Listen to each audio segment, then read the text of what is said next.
ಆತ್ಮೀಯರೇ, ನಮ್ಮ ತುಮಕೂರಿನಲ್ಲಿ ಬರುವ 18-19 ಜನವರಿ 18-19ರಂದು ಕಾರ್ಯನಿರತ ಪತ್ರಕರ್ತರ ಸಂಘದ ವತಿಯಿಂದ ಒಂದು ರಾಜ್ಯ ಮಟ್ಟದ ಪತ್ರಕರ್ತರ ಸಮ್ಮೇಳನ ಆಯೋಜಿಸಿದ್ದಾರೆ. ಪತ್ರಿಕಾಂಗ ಅನ್ನುವಂತಹದ್ದು 4ನೇ ಅಂಗ, ಶಾಸಕಾಂಗ, ಕಾರ್ಯಾಂಗ, ನ್ಯಾಯಾಂಗ ಅನ್ನುವ ಹಾಗೆ 1ನೇ ಅಂಗ ಪತ್ರಿಕಾಂಗ ಅಂತ ಹೇಳೋದಕ್ಕೆ ಬಹಳ ಮಹತ್ವವನ್ನು ಕೊಟ್ಕೊಂಡು ಬಂದಿರುವಂತಹದ್ದು. ಈ ಪತ್ರಿಕಾ ಕ್ಷೇತ್ರದಲ್ಲಿ ನಿರ್ವಹಿಸ್ತಾ ಇರುವಂತಹವರೆಲ್ಲರೂ ಕೂಡ ತಮ್ಮದೇ ಆದಂತಹ ಒಂದು ಸಂಘವನ್ನು ನೋಂದಣಿ ಮಾಡಿಕೊಂಡು ಅವರ ಚಟುವಟಿಕೆಗಳ ಜೊತೆಗೆ ಅವರ ಆಗುಹೋಗುಗಳ ಸಮಸ್ಯೆಗಳ ಬಗ್ಗೆ ಬೆಳಕು ಚೆಲ್ಲುತ್ತಾ ಅನೇಕ ಸಂಘಟನೆಗಳನ್ನು ಮಾಡುವಂತಹ ಕಾರ್ಯಕ್ರಮ ಮಾಡ್ತಾ ಇದ್ದಾರೆ. ಈ ವರ್ಷ ವಿಶೇಷವಾಗಿ ನಮ್ಮ ತುಮಕೂರಿನಲ್ಲಿ 39ನೇ ರಾಜ್ಯ ಮಟ್ಟದ ಪತ್ರಕರ್ತರ ಸಮ್ಮೇಳನ ಒಂದು 5,000-6,000 ಜನ ಎಲ್ಲ ಒಟ್ಟಾಗಿ ಸೇರಿ ಇದು SSITಯ ಸಭಾಂಗಣದಲ್ಲಿ ಏರ್ಪಾಟ್ ಮಾಡಿದ್ದಾರೆ. ಇದು ವಿಶೇಷವಾಗಿ ನಮ್ಮ ಗೌರವಾಧ್ಯಕ್ಷರಾಗಿ ಗೃಹ ಸಚಿವರಾದ ಪರಮೇಶ್ವರ್ ಅವರ ಒಂದು ನೇತೃತ್ವದಲ್ಲಿ ಮಾರ್ಗದರ್ಶನ ನಡೀತಾ ಇರುವಂತಹದ್ದು. ತಗಡೂರು ವೀರಭದ್ರಪ್ಪನವರು, ನಮ್ಮ ತಗಡೂರು ಶಿವಾನಂದ ಅವರು ಪತ್ರಕರ್ತರ ಸಂಘದ ರಾಜ್ಯಾಧ್ಯಕ್ಷರಾಗಿರುವಂತಹ ಅವರು ಮತ್ತು ಇತರ ಅನೇಕ ಪತ್ರಕರ್ತರೆಲ್ಲರೂ ಕೂಡ ಇಲ್ಲಿ ಬರ್ತಾ ಇದ್ದಾರೆ.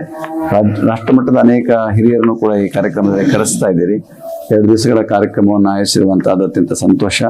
ಈಗಾಗಲೇ ಅನೇಕ ಬೇರೆ ರಾಷ್ಟ್ರ ಮಟ್ಟದ ಕಾರ್ಯಕ್ರಮಗಳನ್ನ ನೀವು ಆಯೋಜಿಸಿ ಅನುಭವ ಇರೋದ್ರಿಂದ ಈ ಒಂದು ರಾಜ್ಯ ಮಟ್ಟದ ಕಾರ್ಯಕರ್ತರ ಈ ಒಂದು ಪತ್ರಕರ್ತರ ಸಮ್ಮೇಳನವನ್ನ ಇಲ್ಲಿ ಆಯೋಜಿಸಿರುವಂತಹದ್ದು ಅತ್ಯಂತ ಸಂತೋಷ ಅಂತ ಹೇಳ್ತಾ ಈ ಒಂದು ಕಾರ್ಯಕ್ರಮ ಯಶಸ್ವಿಯಾಗಲಿ ಅಂತ ಹಾರೈಸ್ತೀನಿ.